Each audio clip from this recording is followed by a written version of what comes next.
Good morning, good afternoon, good evening, everyone who is here with us today.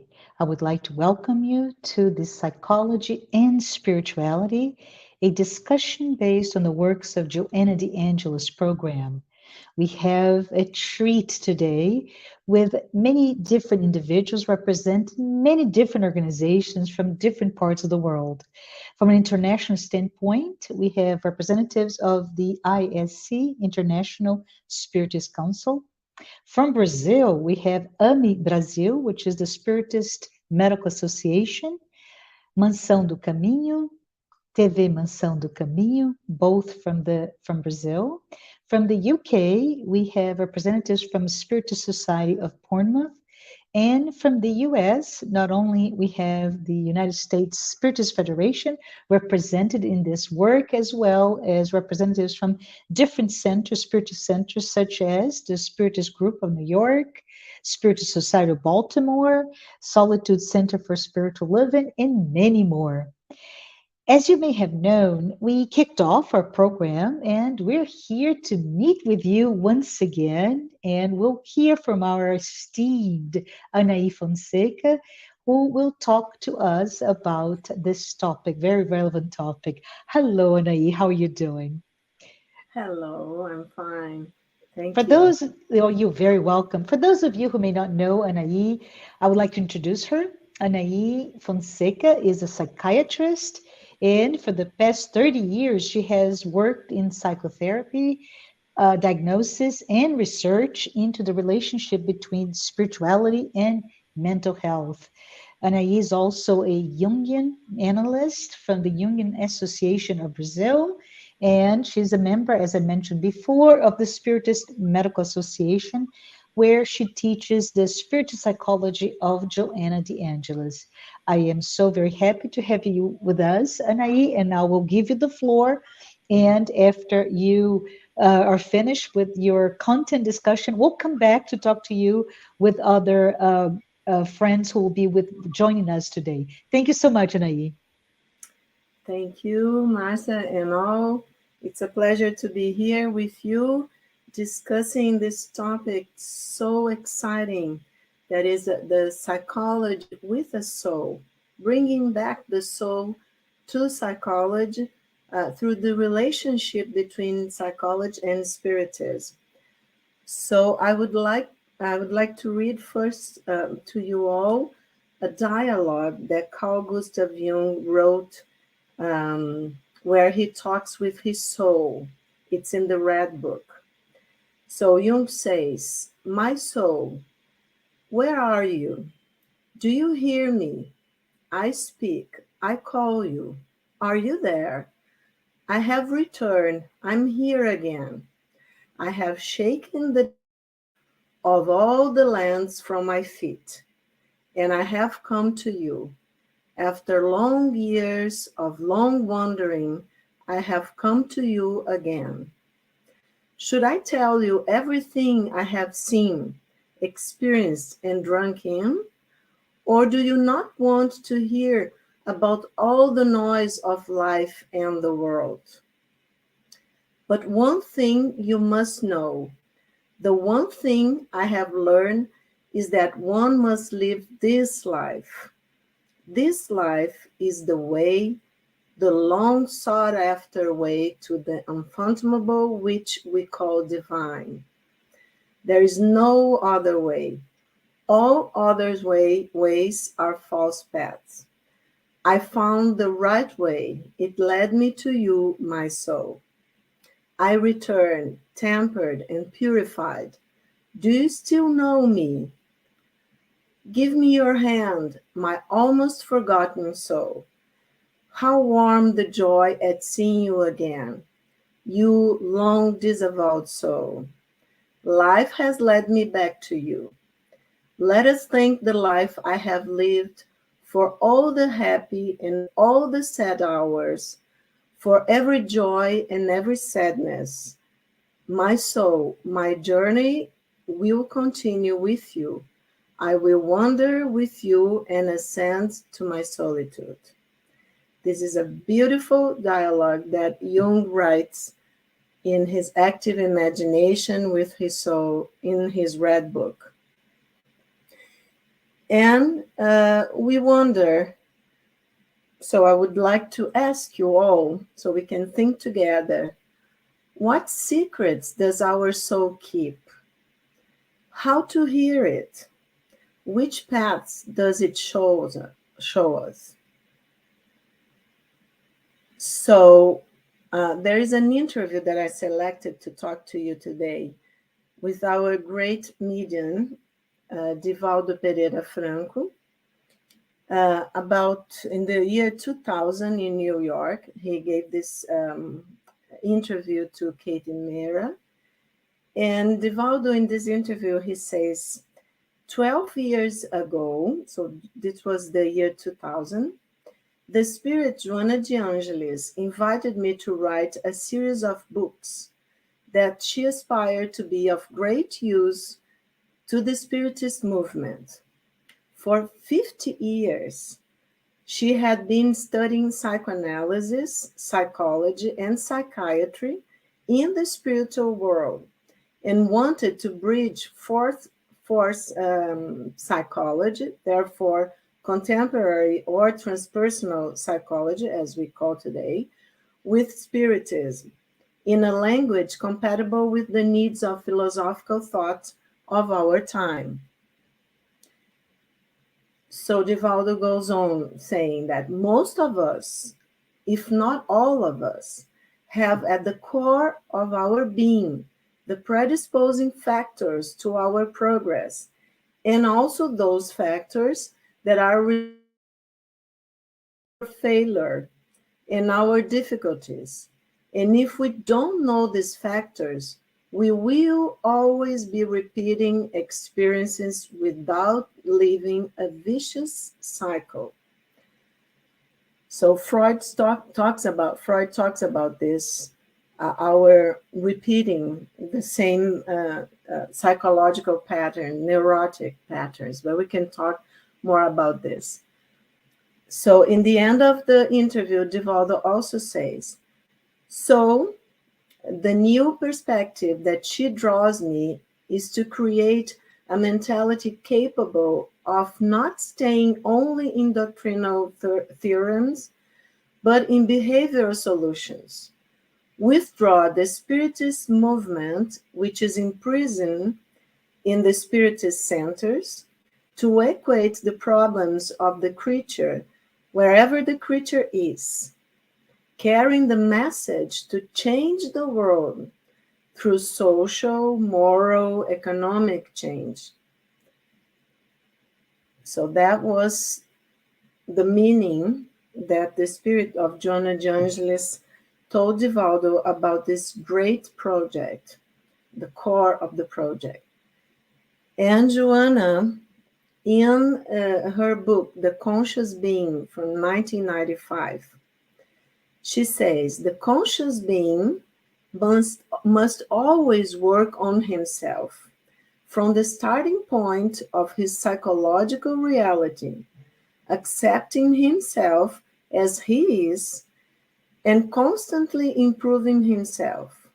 This lucidity can only be attained by those who analyze themselves, willing to find themselves without a mask, without deterioration.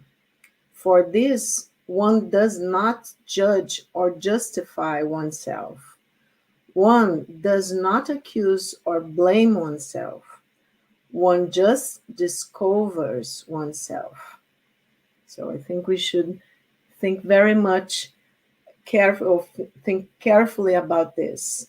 I will repeat it because I think it's very important that Joanna is saying, and the name of the book is The Conscious Being. So she's talking about our consciousness, an expansion of our consciousness. How can we achieve this expansion? Knowing deeply ourselves, right?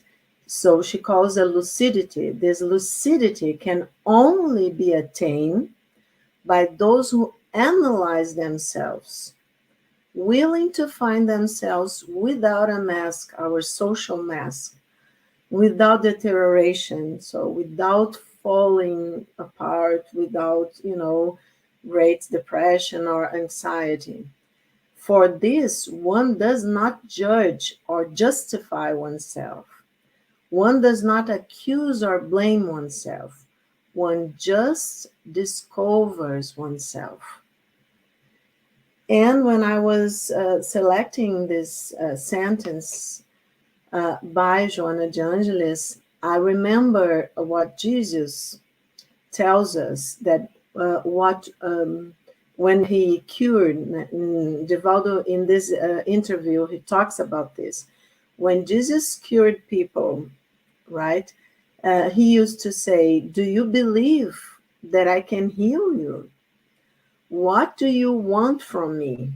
He used to ask people this kind of questions.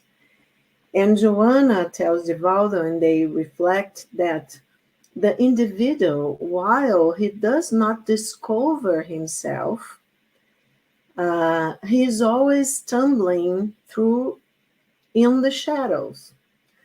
He's always wondering because he doesn't know himself, right? So it's very, very important that we understand that we have to look inside mostly for this analysis and not outside, as the world is calling us all the time these days, isn't it so? So Divaldo in this interview, he wonders about the real belief. And he says that the real belief that Jesus was talking about is a yearning that transforms everything because it has the powers to transform oneself. So that's the real belief. It's something that comes from within, deep within ourselves. And it's not found outside of ourselves. This yearning, this strength, this power to overcome all the difficulties, the problems, because we find in ourselves this strength of the soul, right? And for instance, when Jesus talks about love, he says, love your neighbor as yourself, right? And we know that around the 4th century before Christ, in the Temple of Apollo, in the Oracle of Delphi in ancient Greece, used to say exactly what? That it was in the portal of the Temple of Apollo. Know yourself, and the truth will set you free. So we can begin to reflect about some knowledge that is arriving to us these days through centuries. And in this way that tells us, as Joanna is telling us again, that we have to know deeply ourselves, that this is the way to be free. So lots of things for us to discuss. And in the book, The Integral Human Being from 1990, Joanna says, the integral being is a traveler of eternity. Look how beautiful the image is. The integral being is a traveler of eternity, making his progress step by step in such a way that the experiences lived in each carnal journey establish the mechanisms of evolution in reference to the next one, providing him with endless development. We say that the revelation is always coming to us because development is endless for the immortal being that we are all. The idea, we have Gelson Luis Roberto that has talked to you before, and that had the idea of this courses that we give in spiritist psychology, In the book Reflecting the Soul from 2011, he says, the idea is then to recognize ourselves as immortal spirits, making the deep path within ourselves in order to conquer this inner kingdom.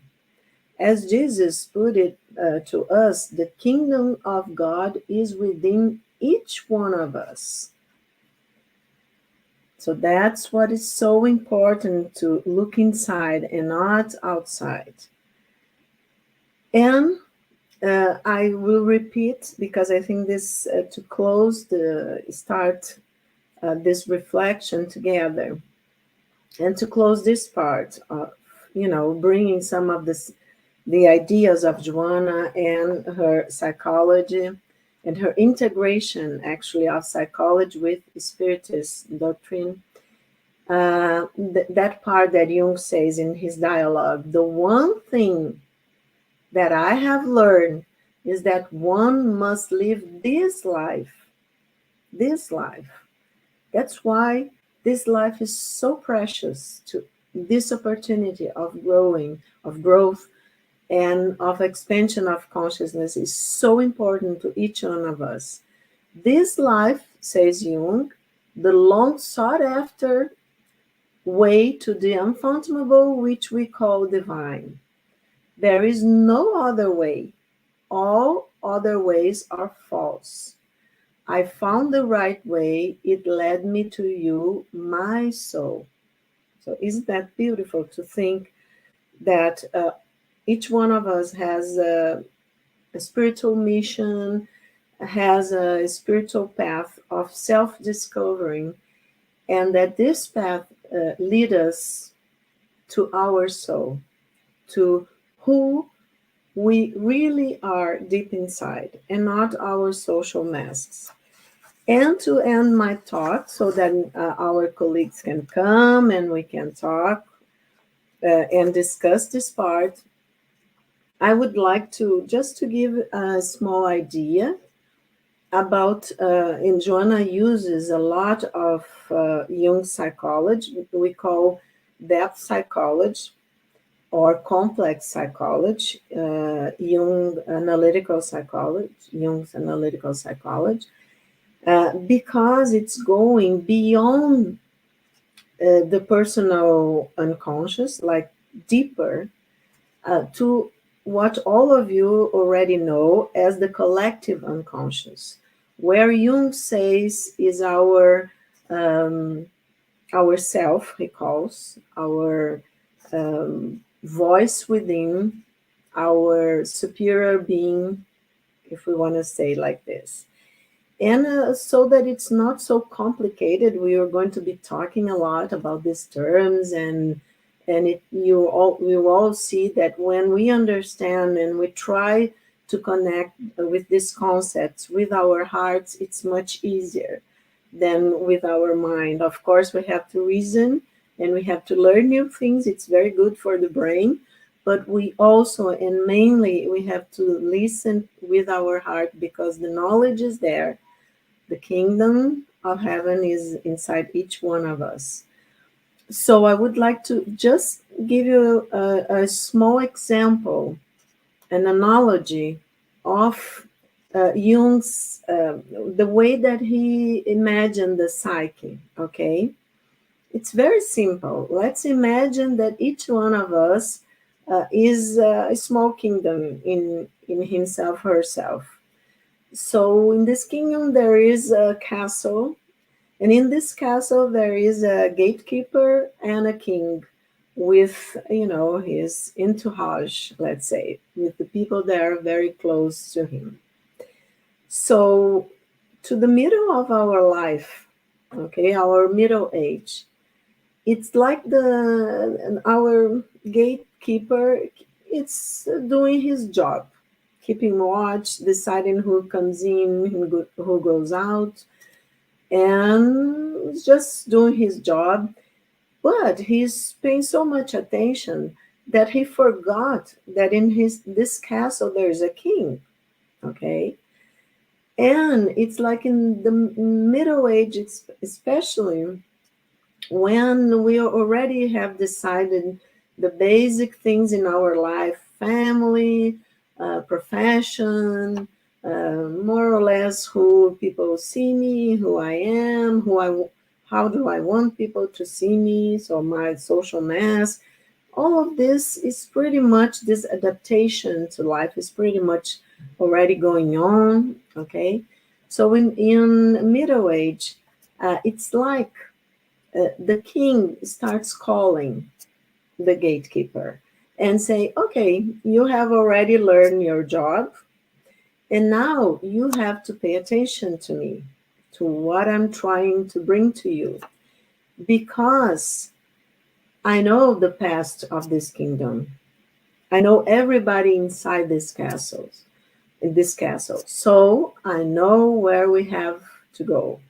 I know where we are leading to. And the self, as Jung, you already understand that the king is the self, is our higher consciousness, and the gatekeeper is whom? Is the ego, our ego that develops in this life, our conscious, the center of our personality that develops to adaptation to this life. But in the psyche as a whole, there is this deeper voice, this deeper consciousness within, very deep, the collective unconscious, let's say. We are going to have a lot of opportunity to discuss this, but I just wanted you to imagine that we are not only how we feel and how we feel ourselves, how we think we are, that deep within ourselves, there is this higher consciousness, our king inside, that knows from where we are coming and to where we have to go. And with this idea, I will, at this moment, stop my talk and wait for everybody to join us in the reflections. Awesome. Thank you. Thank you, Anahy. We are going to have, let's say 30 to 40 minutes with our panel today. So I am Marcia Trajano, Fabrício Assunção, here with us from England, and Jussara Korngold from the US. And we're here to talk a little bit. And I have so many questions, Anahy, but I want all of us to kind of tell us what you think it is, and maybe Anahy can clarify or not. So I start with the beginning, right? You began this talk today, Anahy, talking about the psychology, the discipline of psychology with the soul. So the theme soul is predominant in today's discussion, right? And you said this is here so we can talk about bringing closer together the relationship between psychology and spiritism, right? So at this point, I would like to maybe, and I'm thinking Jussara can be the first one to talk a little bit about what is spiritism, Jussara, and even later in the interview with Divaldo, there is a question of the spiritist movement. Can you tell us a little bit from your viewpoint what is spiritism and why is it important for us to be talking about this closer relationship between psychology and spiritism? Yes, sure, Marcia. So, hi, everyone. Thank you so much, Anahy. I think it's wonderful that we are having this opportunity to develop more this idea about psychology and spirituality. Because when we talk about spiritism, spiritism is a body of knowledge, that has as aim to lead us actually to gain knowledge about ourselves, that aspect so far has been very limited. For starters, when we think about, living just one life, wrong. This is not it. So, okay, if this is just one point that we have in terms of understanding our spirituality, about our understanding our immortal spirit. And I think that each time more that I ask this question, what is a spiritism? I know that I know nothing, because I think it opens so many doors to spirituality, to us reflecting about the nature of our souls, to go into those perennial questions, from where did I come from, to where am I going, why, what am I doing here. And in the meantime, the reason that we thought about bringing together this study about psychology and spirituality is to show how much this is connected, because this is actually one of the main purposes that we find in spiritism, which is to get to know yourself, to get to know your soul, and to analyze your actions. And like Anahy explained, not letting the gatekeeper in control. The king has to be in control. I cannot just shelter myself in this beautiful kingdom that is, back there in my unconscious side, right?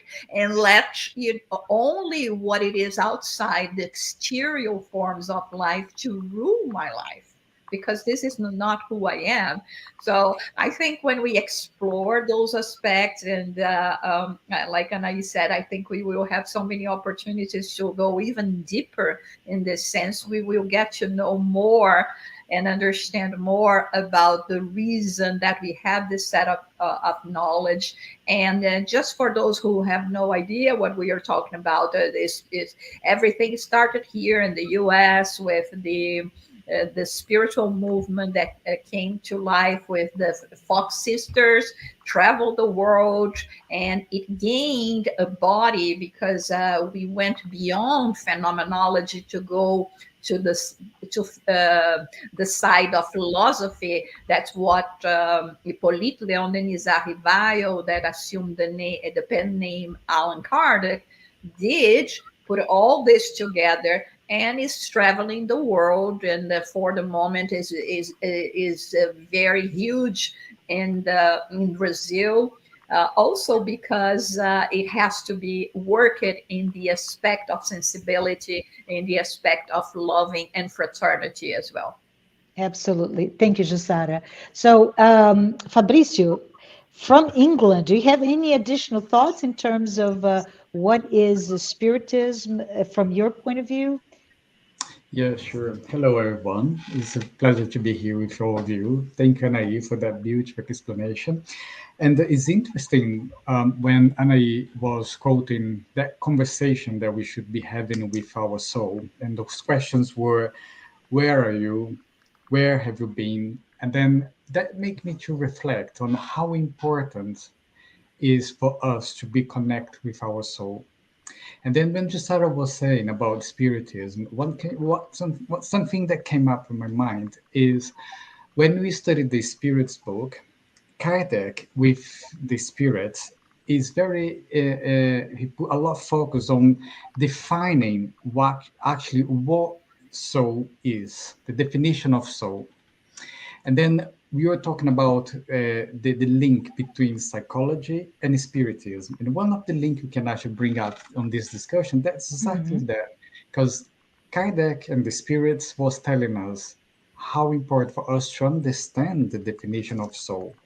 And then Jung was telling us through Anahy comments how many of us perhaps is disconnected with our own soul. Like where is our soul? Where is our soul is going? So therefore, the link there between psychology and spiritualism, we can start the discussion exactly that, right? The Mhm. importance of us knowing where is our soul, what is our soul, where is our soul go, where our soul has been. And that I think is something very interesting for us to reflect on. Yes, yes. So I'm going to go to Anaí next, but wanted to just give a little bit to the audience here. So Fabricio mentioned Allan Kardec, who is a codifier of Spiritism, and he collected questions and answers, and in those answers answered by spirits, we have that very specific question: what is a soul? And I believe it says, Fabricio, correct me if I'm wrong, that the soul is simply our spirit while incarnated during this incarnation. So if I think of myself, my soul is Marcia, has a name in this current existence. Anahy, what does psychology, what does Jung say specifically? What is a soul? So just we move on to the remainder of this conversation. Okay, so yes, Jung actually he brings back to psychology the psyche. Isn't Mhm. that strange? Because psychiatrists, psychotherapy, psychotherapists, psychology all has a psyche, and like the myth Eros and Psyche. Mhm. So Psyche is the soul, is the mind, right? In ancient Greek, okay. So even the brain for the ancient Greek are Mhm. is Psyche. So, but Jung brought back to psychology the term psyche because as a psychiatrist that I'm also we study and we call the mind. We Mhm. always say in the medical field the mind this, the mind that. So Jung is the scholar that brings back the psyche, and so the psyche is the soul. And it's very important this because and it was an observation of his patients. This is also a story and we can talk later, but Mhm. we say that he's empiricist, so he was observing his patients, but not only the conscious processes, and he was going deeper. He was analyzing and paying attention even to the delusions of his patients, Mhm.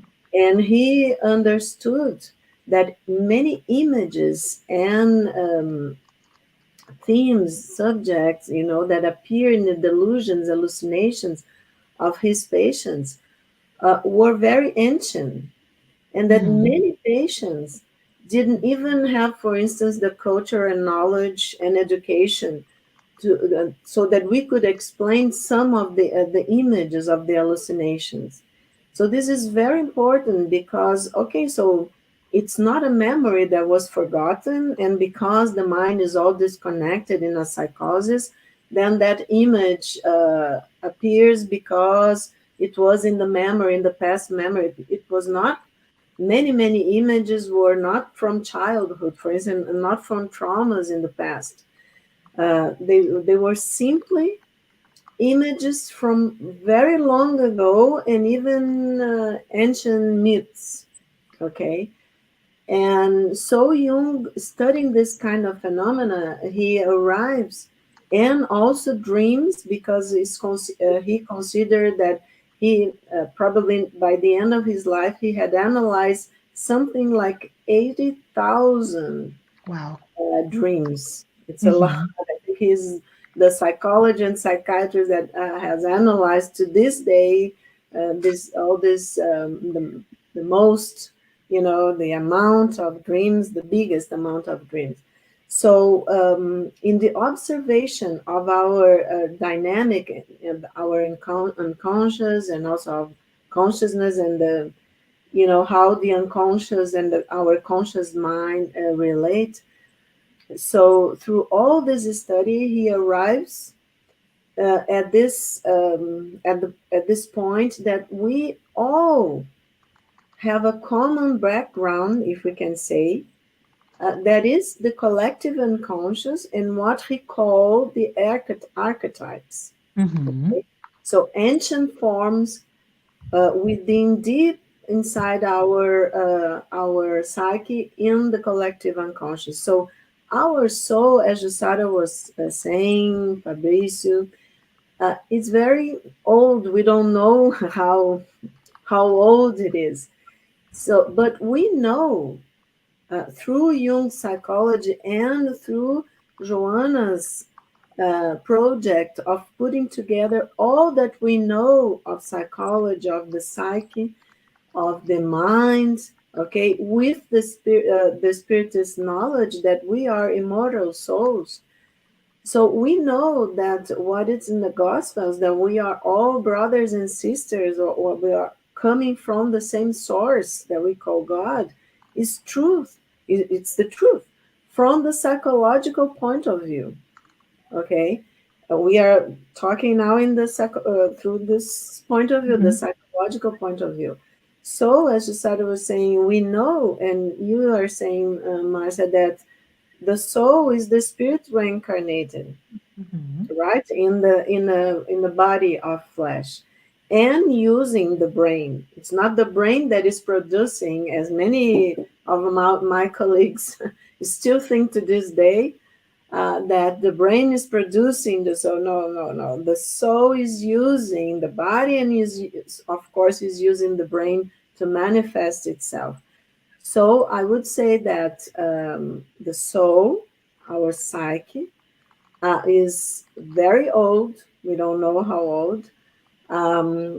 Is Has a dimension that we call the transpersonal dimension, the collective unconscious, that is where we are all together.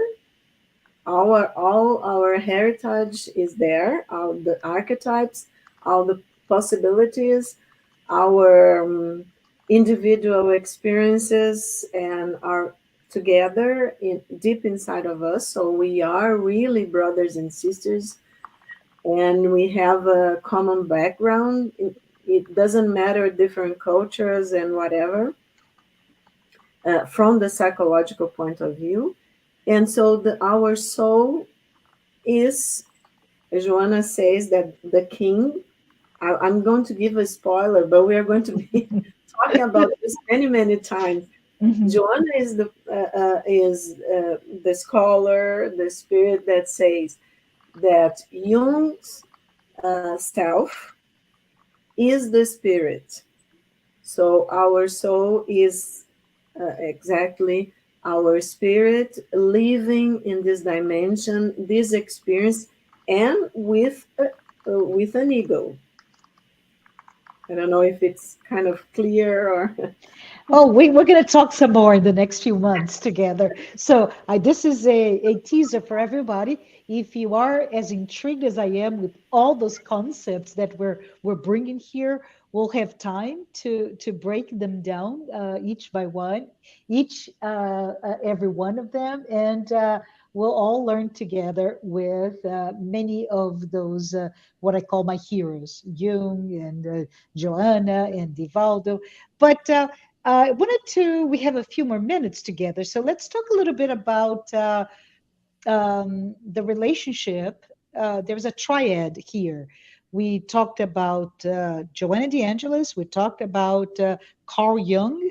We talked about Divaldo Franco. Can someone tell me each, can you just briefly introduce to the audience who are each one of them? Marcia, it's so amazing because this is exactly what I wanted to talk about because I'm Uh-huh. reflecting on Mm. all everything that Anahy was bringing to us and thinking because regardless of how much you know about this or how much you study, and of course in my case uh, psychologist is not necessary is not exactly my field of expertise, but I've been studying a lot. I was reflecting about that, about even explaining a little bit for the audience in terms of this message that Anahy started bringing, Mhm. this interview with that was made with Divaldo here in the U.S. Actually, I know the person that interviewed him very well from that time, and understanding that Divaldo Pereira Franco is a humanitarian, and he has been doing so much much good to the world, and also to the region where he is. He's a spiritist and has been a disseminator of this concept of spirituality, spiritism throughout the world. And his spirit guide is Joanna de Angelis. So when we are mentioning Joanna de Angelis, we are talking about spirit, but it's not any spirit, as Anahy explained to us, even that from the words of Divaldo, Joanna was studying to start developing this field, or to bring about this field and bridging psychology and spirituality for 50 years. It's not 5, 6, 7, 8 years that we may have here in our universities, right? She was doing that 50 years prior to bringing those concepts. And it's wonderful the way that she finds someone, of course, not by chance, right? Like Jung, that has this broader view of the soul, of the psyche, like Anahy explained, to fill this gap. That is the gap between, us thinking about ourselves. Okay, I have this psyche. I'm much more, but not knowing exactly what we are in terms of the spirituality.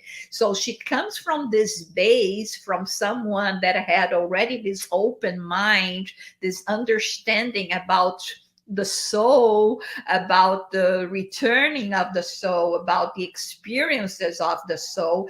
And from this point, to bring even more credibility to the work that she is developing as a spirit from, the spirit realm, the spirit life, and expanding even more our idea. Okay, do not limit yourselves to what just in your books. Here on planet Earth, there is much more, and we can develop even more. So the world belongs to the change makers. And so when we get this information, when we get this, it's not that we are going to accept this as blind faith. Absolutely not. That was not the idea of the scholar professor Hippolyte Léon Denis Arrivail or Allan Kardec. It was always testing everything. It was always, using reason faith.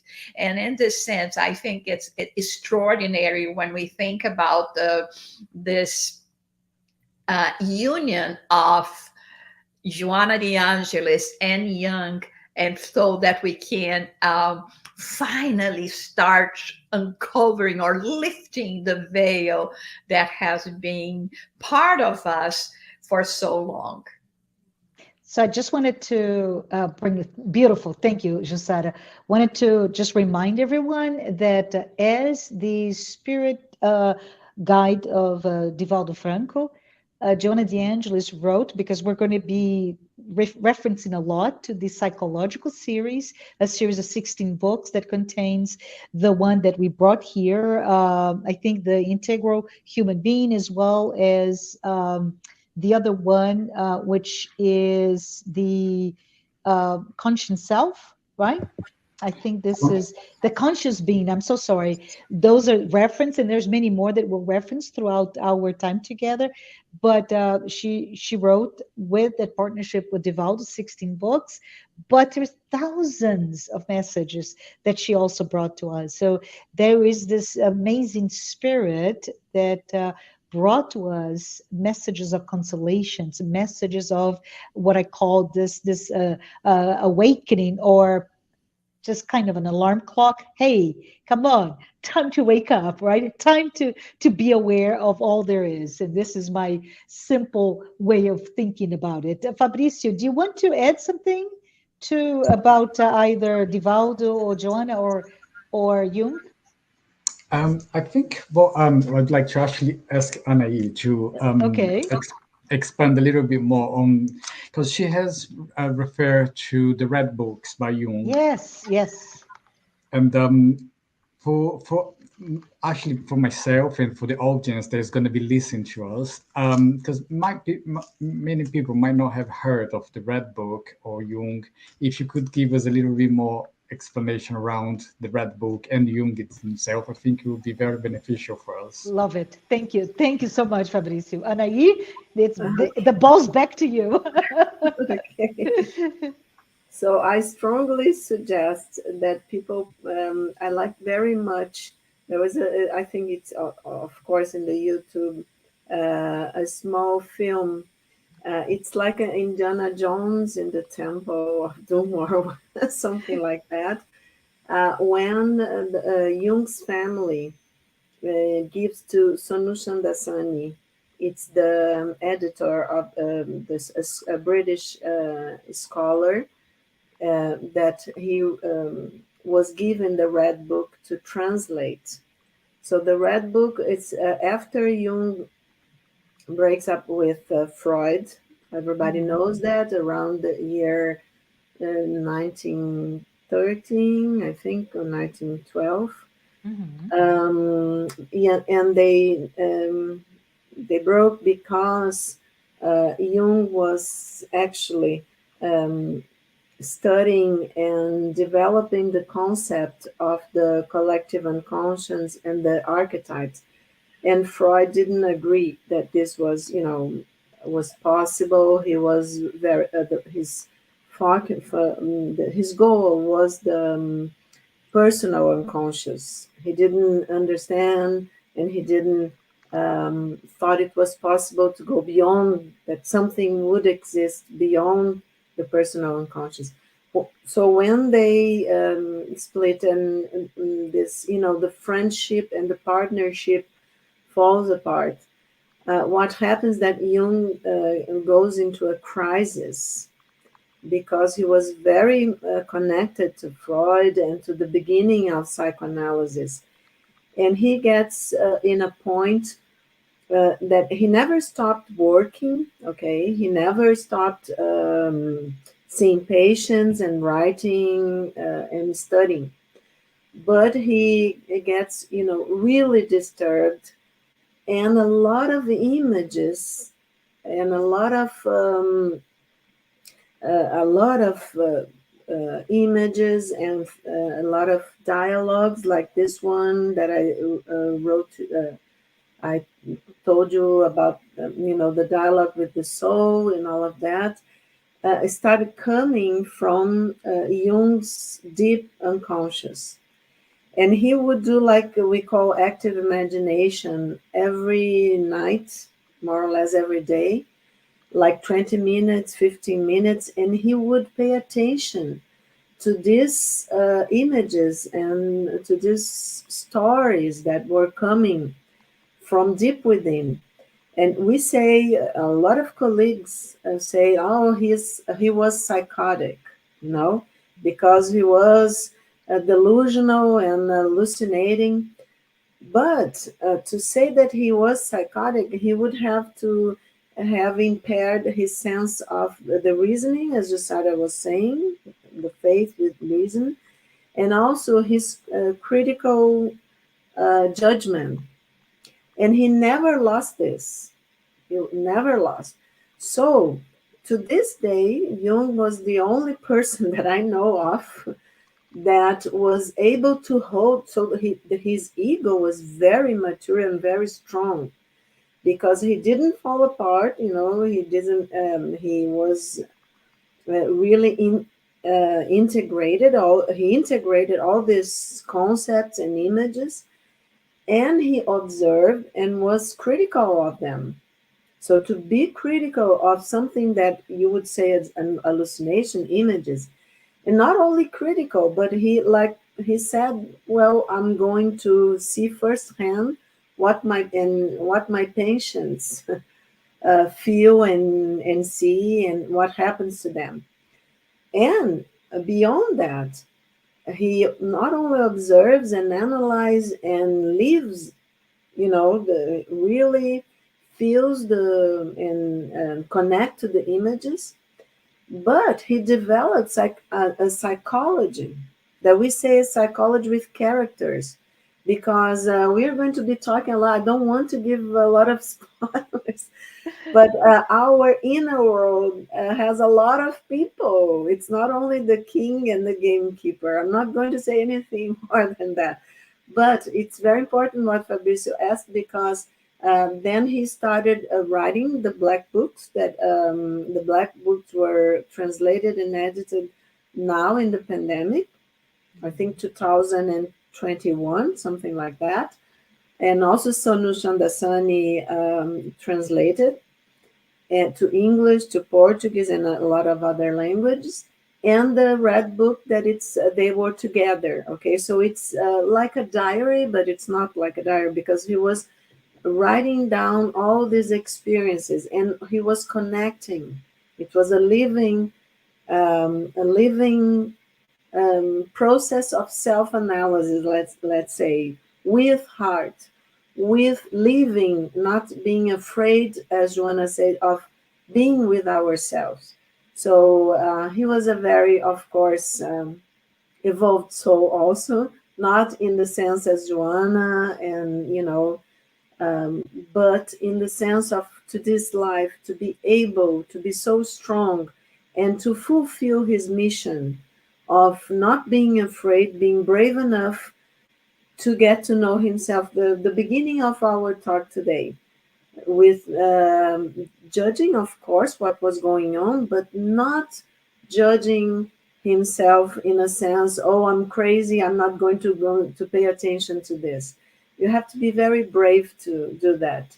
And thank God that Jung was able. So we have all this wonderful psychology that is together with all the other authors that Joanna brings us. We have now a language to go deeper in this knowledge of ourselves. It's awesome. Thank you. I believe we only have one time for one more comment. So I'm just going to say something and I put it all out there and whoever wants to comment.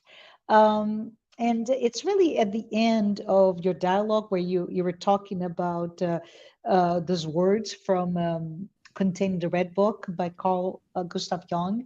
And what he said, and I'm going to read it to everyone here again. It ends with give your hand, my almost forgotten soul.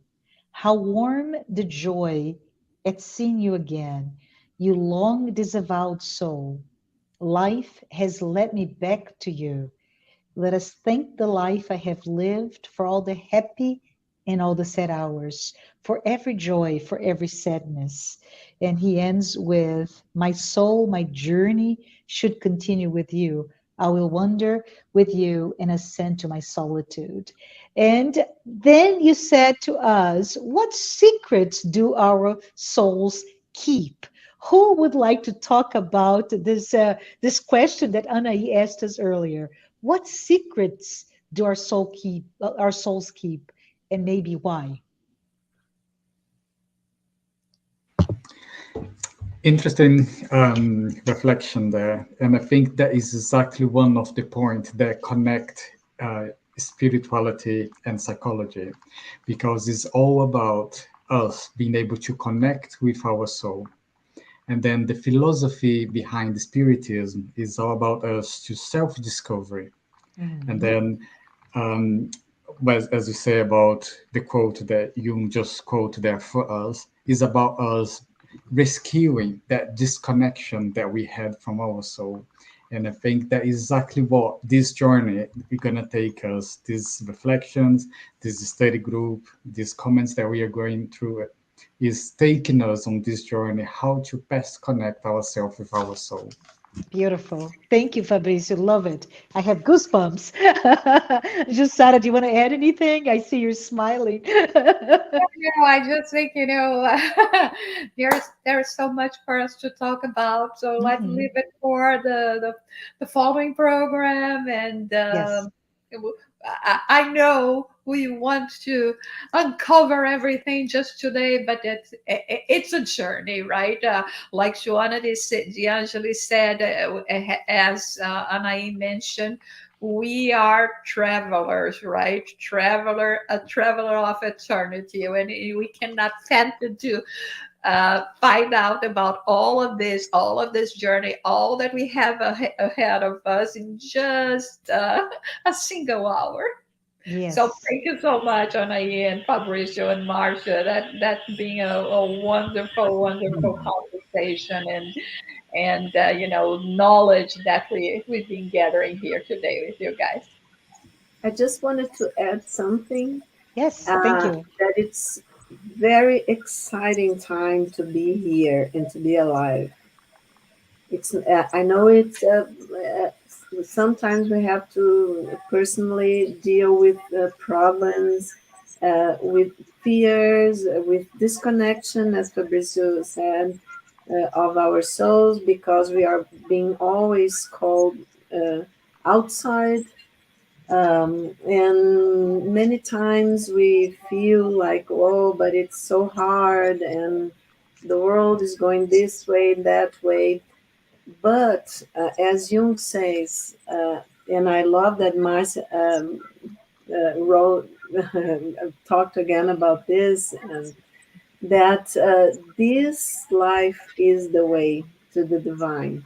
So living this life and being able to be here in a moment that we are going through so many changes and realizing with the spiritist doctrine and all that Allan Kardec brings to us that we have come so far. We can't even say how far each one of us has traveled, but we also have a road so big ahead, so exciting that the meaning of all this and this opportunity to be here, all of us, with everybody that are listening to us and reflecting with us.